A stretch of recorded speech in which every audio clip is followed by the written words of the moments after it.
Joining us now are Alli McCartney from UBS Private Wealth Management, Jim Bianco of Bianco Research. Good to have you both here.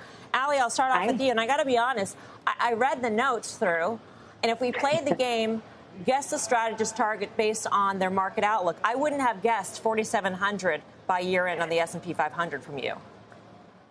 Yeah, so look, we have come in over the course of the year, and I think that is still a bit bullish, but we do have some signs that there is reason for hope. Now, in answering your first question, should we trust this rally? I don't think you should trust any day more than another, right?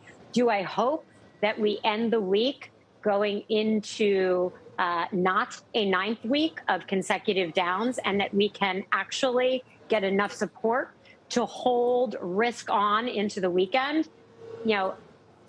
We certainly hope so. But look, yesterday we had the Fed come out with their minutes. It is clear that they are, having two conversations and trying to manage both. On one hand, talking about the need to manage hyperbolic 40-year high inflation with restrictive financial policy, right? On the other hand, they're already starting to talk about what and when that rate pause will be. We don't think we will see that rate pause within necessarily this year, but I think there are a lot of signs that inflation is moving the direction that we needed to move in. We have labor data starting to hint at not being all in the employees' favor, but actual open positions going down and maybe sort of avoiding that spiral of wage price. We have preliminary housing data that we got earlier this week that's showing that financial restrictive policy and tightening is already starting to affect the market. And we are already seeing, as we see services starting to take over for goods spending, goods inflation coming down. So this week, although I can't say that a day or even a week at this point makes a trend, I have loved to see the interaction between bond yields and stock prices going up, and seeing something like consumer discretionaries leading the day with a true risk on. It definitely feels emboldening for right now.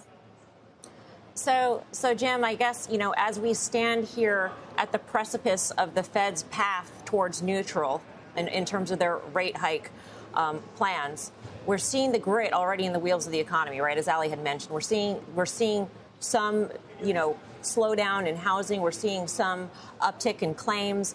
The flip side to this is that we're seeing this, and we haven't gotten to the end of it, and we're already seeing it. And so the Fed really has a needle to thread, so to speak, in raising interest rates, but making sure that you're not destroying too much demand, that you're not slowing, the labor market too much.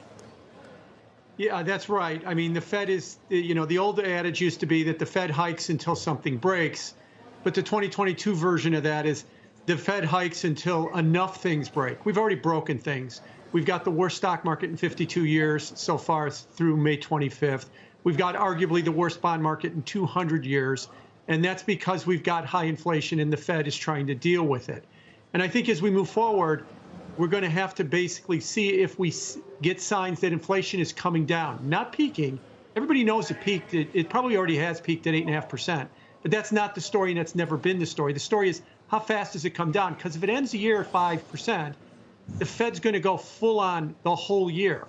And their goal is going to be, as former New York Fed President Bill Dudley said, if the stock market doesn't go down, the Fed's going to lower it. That was the title of his op-ed last month. And I think that that's exactly the way the Fed is looking at this right now. If we don't see serious signs of inflation slowing, they're out for the stock market. They have been all year.